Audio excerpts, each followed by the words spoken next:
Pour acheter, pour louer, pour séjourner, la capitale fait toujours rêver. Alors, quelles sont les tendances et quelles sont les nouveautés dans l'immobilier de luxe? Figaro Immo, c'est parti.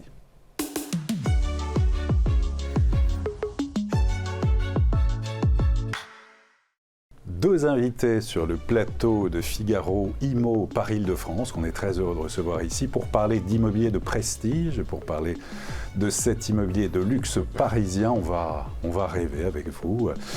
Deux invités, Sébastien Cuperfis, bonjour. Bonjour Olivier. Alors, directeur général de Juno, une quinzaine, voire 16 agences à Paris et à Neuilly.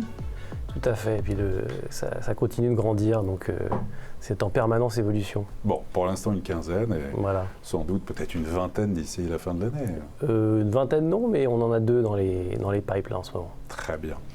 Deuxième invité, Raphaël Laurin. Raphaël Laurin, bonjour. Bonjour Olivier. Alors vous êtes directeur immobilier, vous êtes cofondateur d'Archid, qui transforme, qui rénove en fait des appartements historiques pour en faire ce qu'on va avoir des suites de luxe, et vous développez par ailleurs le concept de suite littéraire, on le verra tout à l'heure. Avant d'aborder cet immobilier de prestige, tous les deux, j'ai envie de vous demander quelle est pour vous la définition d'un bien de luxe, un bien de prestige, Sébastien, pour vous? Question compliquée, parce que la définition peut être assez diverse. Ça peut être un prix, mais ça peut être aussi un prix au mètre carré, puisqu'on peut avoir quelque chose de tout petit mais qui est extrêmement luxueux. Si on creuse vraiment, on voit que le luxe, c'est une combinaison entre une rareté et une demande assez forte. Mais c'est très protéiforme, parce qu'à Paris, le luxe, ça peut être un appartement haussmannien au dernier étage avec une vue sur un monument. Mais si vous allez en bord de mer, évidemment, le luxe va être d'avoir la vue sur la mer. Si vous allez à la montagne, ça va être de pouvoir chausser les skis et d'aller directement de son chalet sur les pistes. Donc la définition n'est pas unique. C'est un prix au mètre carré, et c'est des caractéristiques assez diverses et recherchées par les clients qui veulent se faire plaisir et avoir un beau mode de vie. Très bien. Raphaël, pour vous, un bien de prestige? Alors, en tant qu'hôtelier, pour moi, un bien de prestige, c'est le mélange de deux choses. La première chose, c'est prestige au sens étymologique, c'est-à-dire que c'est le rêve, l'illusion, l'image qu'on s'en fait, quelque chose quelque part assez inaccessible. Et on se dit, moi aussi, c'est quelque chose que je désire. Et la deuxième partie, ce sont des éléments beaucoup plus matériels, prosaïques, un emplacement, un décor, des matériaux. Et ce qui est intéressant pour nous, en tant qu'hôtelier, c'est qu'on recherche exactement des biens de prestige, mais ce que recherchent nos clients qui viennent à Paris pour passer une semaine, c'est pas un bien de prestige, c'est une expérience de prestige. Et notre travail, c'est justement immersive. Exactement, immersive, en se disant qu'est-ce que je recherche quand je viens à Paris une semaine tous les 5 ans? C'est de vivre la vie du happy few, la vie de l'aristocratie à la française. Et pour moi, il y a 3 éléments majeurs qui sont là-dessus. La première, c'est avant tout, on vient à Paris parce que Paris a un patrimoine culturel et historique magnifique. Plus grand musée du monde, le Louvre, probablement le monument le plus connu, la Tour Eiffel, et les Champs-Élysées, l'avenue la plus connue. Donc avant tout, un quartier, une histoire, si possible l'histoire d'une suite. Le deuxième élément, c'est les caractéristiques propres du bien. Une adresse, des volumes, des pièces de réception, des matériaux nobles et une vue monument, enfin tout ce qu'on peut avoir à ce niveau-là, qui caractérise un petit peu le haut du panier à Paris. Et le troisième point, c'est le zéro défaut. Et ça, en tant qu'hôtelier, c'est quelque chose de critique. Vous venez demain une semaine à Paris en famille, vous avez besoin que chaque élément, chaque petit détail ait été travaillé, soit parfait. Et pour moi, c'est seulement si on remplit ces 3 critères-là qu'on arrive de passer justement d'un bien recherché à une expérience immersive de luxe et qui fait que notre clientèle est heureuse et revient. Bon, voilà, comme ça c'est complet tous les deux sur cette définition à chacun. C'est intéressant, vous complétez parfaitement sur cette notion de bien de prestige. Alors Sébastien, vous avez récemment établi, il y a eu une conférence de presse sur notamment l'évolution de ce marché du luxe. Il y a plusieurs acteurs bien sûr, mais vous êtes l'un des plus importants. Alors vous allez nous décrire un petit peu, décrypter l'évolution de ce marché, les tendances, tout d'abord au niveau des volumes de vente peut-être, où en êtes-vous? Alors, c'est vrai que nous on est très fort sur le marché du luxe à Paris, qui est un marché qui en termes de volume résiste assez bien. Il y a des situations un peu différentes dans le reste de la France sur lesquelles je ne me prononcerai pas. Mais à Paris, les volumes sur notre marché résistent assez bien. Ce que l'on voit là depuis le début de l'année, on est sur à peu près 270 transactions depuis le début de l'année, c'est un phénomène très important que vous affichez là, qui est une baisse de prix moyenne de 7% sur les biens qu'on a vendus. Et une fois qu'on a dit ça, qui est quand même un chiffre relativement important, qui cumulé à l'inflation en réalité dépasse largement les 10% de baisse de valeur, mais une fois qu'on a dit ça, on constate un marché vraiment à deux vitesses, avec des biens qui baissent de 7%, 10%, voire un peu plus, et d'autres qui restent à un prix tout à fait stable, voire qui augmentent, puisqu'on a plusieurs exemples récents de transactions qui se sont faits dans des prix qui ont augmenté, des biens qui ont été vendus il y a 1 an, qui se sont vendus là très récemment, et dont les prix ont augmenté encore par rapport à il y a 1 an. Donc il y a vraiment un marché à deux vitesses entre l'exceptionnel, qui continue à se vendre extrêmement cher, extrêmement vite, et des biens qui sont un peu moins parfaits et qui ont tendance à prendre un peu plus de temps à se vendre et à baisser. Là, on voit notamment l'exemple, ça c'est le prix moyen de vente chez vous, chez Junot, dans l'ultra-luxe. Alors vous appelez l'ultra-luxe, en fait les biens qui sont au-delà de 5 millions d'euros, c'est ça? Alors c'est exact, et on a un département Junot Fine Properties Knight Frank qui est dédié à cette typologie de biens qui concernent aussi principalement les étrangers. Donc le prix de vente, vous l'avez dit, 28 200. Le prix de vente moyen est de 16 millions 9 pour nous cette année. Et on a participé, je pense, à 2 des plus belles transactions sur 3 de l'année, au-dessus d'entre 50 et 80 millions d'euros.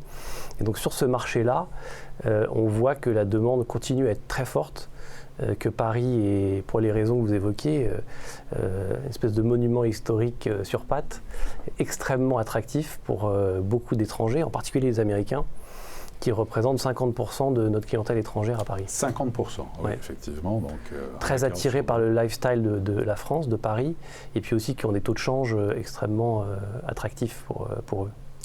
Alors, quelques exemples, Sébastien, de biens qui ont été vendus par Junot, et puis on va voir aussi des biens à la vente. Alors, sur des biens vendus récemment, quelques exemples. Alors, qu'est-ce que je peux vous donner comme exemple? Il y en a beaucoup, hein, mais... alors par exemple aux Archives nationales, un 102 mètres carrés qui a été acheté en 24 heures par un Parisien qui était à la recherche d'une vue.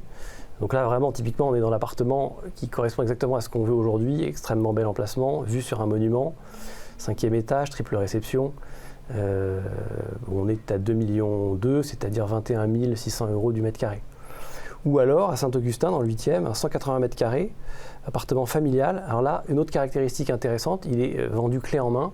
Ça, c'est quelque chose qui a beaucoup changé depuis 1 an ou 2. On le voit de plus en plus, c'est une tendance. Hein. Alors c'est une tendance parce que c'est demandé. Il y a une époque où nos clients venaient dans nos bureaux et nous disaient « je voudrais un appartement à rénover ». Aujourd'hui, c'est plutôt je voudrais un appartement clé en main, puisque je sais que les coûts de rénovation vont être élevés, que ça va être long. Aujourd'hui, il faut, je crois, à peu près 1 an pour commander des fenêtres en bois sur mesure. Voilà, donc l'aspect clé en main extrêmement bien rénové, que vous fournissez vous d'ailleurs en location et qui est recherché par une clientèle haut de gamme, est extrêmement prégnant.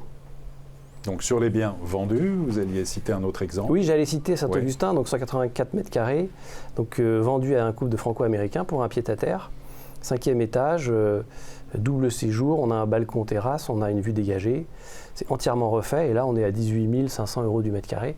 Donc ça correspond vraiment à une espèce de très bel appartement, le charme de la France, bien placé dans le centre de Paris, qui plaît beaucoup aux Américains. Des exemples de biens à la vente. Alors des exemples de biens à la vente. Que l'on va voir en image. Alors, évidemment, il y en a beaucoup. Mais j'avais envie de vous parler d'un duplex assez incroyable au Trocadéro qui fait 211 mètres carrés. Je ne sais pas si on a les images. Et qui est à 6 500 000 €. Donc on est à 30 000, et là on est à 30 000 € du mètre. Bon, les images parlent d'elles-mêmes. On a un jardin, on a une terrasse sur le toit avec des vues sur tout Paris. Et la tour Eiffel. Beaucoup de lumière, multiples expositions, un emplacement extrêmement privilégié. Donc ça, c'en est un. Et puis par exemple aussi à côté du Palais de l'Élysée, donc quartier très sécurisé, ça aussi c'est une demande. En ce moment, on est dans un contexte où c'est peut-être encore plus qu'avant, demande de sécurité de nos clients fortunés. Là on est au 3e étage, on a 322 mètres carrés. Et c'est un appartement qui a été entièrement rénové par des gens dont c'est le métier. Et donc, on est à 9 950 000 €, on est à 30 000 € du mètre. Et ça, pareil, c'est un appartement dans lequel on va rentrer, s'installer, il y a la climatisation, et on a ce que recherchent nos clients, c'est-à-dire, et en particulier étrangers, c'est-à-dire le charme de Paris, mais avec tout le confort, le luxe qu'on peut retrouver dans d'autres pays, à savoir la climatisation, l'ascenseur, le parking à proximité, tout ce qui fait que ça va être facile à utiliser quand on va s'en servir. Très bien. On verra tout à l'heure aussi d'autres exemples. Raphaël, alors, Raphaël, expliquez-nous cette rénovation d'appartements historiques pour en faire des suites de luxe. Racontez-nous. Alors, Archid, à la base, nous sommes un groupe hôtelier et pour des raisons réglementaires, en fait, notre produit de base, c'est le bureau. C'est-à-dire que nous transformons des bureaux en hôtels. Et donc, c'est un process qui est bien maîtrisé puisque nous avons dépassé en début d'année la 100aine d'implantations dans Paris, en très grande majorité dans les plus beaux quartiers de Paris. Donc, comment ça fonctionne concrètement ? Vous avez un bureau qui est disponible, soit à la location, soit à l'achat. Principalement à la location, on est souvent locataire de propriétaires qui n'ont pas la volonté ou pas les moyens de faire des rénovations. Une fois le contrat signé, on va s'occuper en fait de toute la valorisation de l'actif et de son exploitation. Une valorisation d'abord par des travaux de restructuration importants. Donc quand vous prenez un bureau, c'est quelque chose qui est très différent des suites hôtelières de luxe que vous avez et qu'on aura à l'écran. Et donc nous, on va faire ces travaux-là. On a une équipe d'architectes en interne. Vous occupez de A à Z. De A à Z. D'accord. Et on a notre équipe d'architectes qui justement va faire le projet en se posant la question du point de vue client. Qu'est-ce qui va faire que dans ce local-là, le client va passer le meilleur séjour possible ? Donc on est présent dans un grand nombre de très belles adresses. Donc une promesse d'excellence. Promesse d'excellence, exactement, qui correspond à la fois à une adresse qui va inspirer les architectes dans leur réflexion et dans leur design.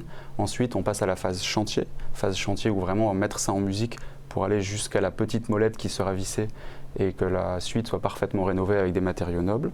Toute la rénovation énergétique est également faite à ce moment-là. On est dans une chaîne spécialisée sur l'immobilier, donc c'est vrai que c'est un sujet important. Actuellement, l'hôtellerie n'est pas soumise, comme l'habitation, aux normes de DPE, mais pour nous, c'est un sujet qu'on anticipe et qu'on met déjà en musique. Et enfin, on fait toute la couche historique du local.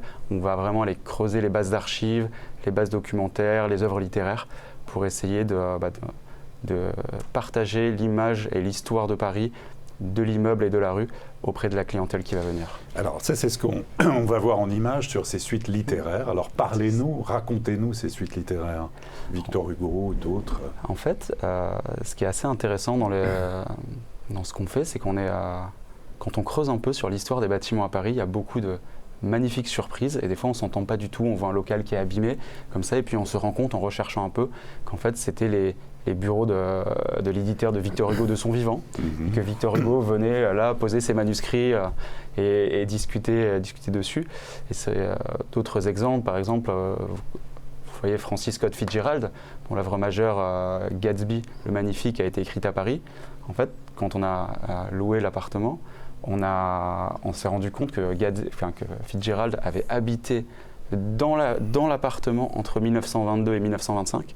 Il publie Gatsby le Magnifique en avril 1925, qui est en fait, on pense que c'est les États-Unis, mais pas du tout. Gatsby, c'est les années folles françaises, dans un contexte new-yorkais fantasmé. Et qu'est-ce que l'on voit là en image ? Et ce qu'on voit là, c'est la transposition de l'architecture et de l'inspiration littéraire dans une suite pour que les clients qui viennent, on a une clientèle qui est majoritairement américaine, puissent faire l'expérience des plus beaux quartiers de Paris, mais également de l'histoire et des différents auteurs qui ont occupé les lieux. Et combien sont accessibles maintenant justement sur ces suites ? Il y en a combien à peu près ? Alors actuellement, nous en avons un peu plus de 80 en opération. 80 ah oui. Et une quarantaine qui sont en travaux. D'accord. Voilà. Il y a un travail qui est assez long de rénovation et de valorisation, mais dans l'hôtellerie, il faut bien faire parce que les gens ont un niveau d'exigence qui est supérieur à celui de l'habitation, au sens où ils ne vont pas se dire « je vais refaire derrière moi-même ». Pour faire justement la transition là aussi avec Sébastien, sur la location haut de gamme, ça c'est vraiment une tendance, il y a un essor immense à Paris. Alors Paris a toujours été une destination importante dans le tourisme mondial, particulièrement sur le tourisme haut de gamme. C'est la ville numéro 1 dans le monde du tourisme haut de gamme. Mais quand j'ai regardé les derniers chiffres avant de venir, Et ce qu'on voit, c'est que là, au premier trimestre 2023, le tourisme en France a cru de 12,3% comparé à l'année dernière. Si on arrive en Île-de-France, on est à 31,4%. Et quand on prend le segment le plus haut de gamme, donc les Américains, nous avons une clientèle relativement similaire, c'est la croissance entre l'année dernière et cette année est à plus de 60%. Et ça, c'est vraiment le signe que le tourisme exigeant haut de gamme est de retour à Paris. Et nous, ça se reflète parfaitement dans les ventes aujourd'hui. Sébastien, sur à la fois la location haut de gamme, ça vous faites un petit peu, mais c'est pas le cœur de métier de Juto. Si, c'est une partie tout à fait intégrante de notre métier. Alors déjà, ce qu'on voit, c'est que Paris, historiquement, donc, est extrêmement attractif, mais Paris, historiquement aussi, a eu un déficit d'hôtellerie et de réception des clients haut de gamme. Donc, il y a un certain nombre d'hôtels de luxe qui ont été construits ces dernières années, Cheval Blanc, Shangri-La, etc., qui ont augmenté l'offre disponible, mais néanmoins, il y a une demande qui est très forte et une offre de biens de qualité qui est assez faible. Alors on ne va pas rentrer dans le détail, mais tout un tas de raisons fiscales, etc., qui font que l'offre de biens de très grande qualité pour des gens qui viennent soit temporairement, soit sur une moyenne période, soit à long terme, est assez faible. Puisque si vous comparez au patrimoine immobilier qui est à Londres ou à New York, l'état des appartements parisiens est moins bon. Et donc aujourd'hui, les appartements qui sont recherchés par la clientèle de luxe, c'est-à-dire des appartements entièrement rénovés, avec des belles prestations, comme on disait tout à l'heure, de la climatisation, le charme de l'ancien, un très bel endroit, sont assez rares et la demande très forte. Pourquoi est-ce que cette demande est très forte ? Parce que donc, les touristes qui viennent pour des courtes périodes, mais il y a aussi d'autres mouvements plus moyen, long terme, comme les banques anglaises, anglo-saxonnes, JP Morgan, etc., dont les équipes ont dû s'installer à Paris pour pouvoir toucher le marché européen. Donc on a eu un très fort afflux de banquiers d'affaires. Et il y a un autre phénomène important que nous, on a vraiment ressenti, c'est le retour des expatriés qui, étant restés bloqués parfois en Asie, notamment à Singapour, à Hong Kong, pendant un an et demi, 2 ans sans voir leur famille, ça a été un déclic pour beaucoup d'entre eux qui ont décidé de revenir s'installer à Paris et qui en savourent tous les délices. Et donc il y a une demande extrêmement forte sur la location haut de gamme et une offre qui n'est pas assez importante, d'où l'activité de mon voisin. Quels sont les quartiers les plus porteurs ? Qu'est-ce que vous observez tous les deux ? Que ce soit sur l'acquisition, sur la location, est-ce qu'il y a des quartiers en vogue où on reste vraiment sur les fondamentaux avec le cœur de Paris, le Marais, la part d'histoire ? Il faudrait distinguer, encore une fois, parce que là on parle de plusieurs choses en même temps. Ouais. Il y a la location short terme, les touristes qui viennent pour quelques jours, qui est ce qui adresse Raphaël. Et puis il y a la location moyen ou long terme, ce que nous faisons. Et là, on va être presque dans des critères comme de la vente. C'est-à-dire on va rechercher des beaux quartiers bourgeois, éventuellement la proximité des bonnes écoles si c'est un appartement familial.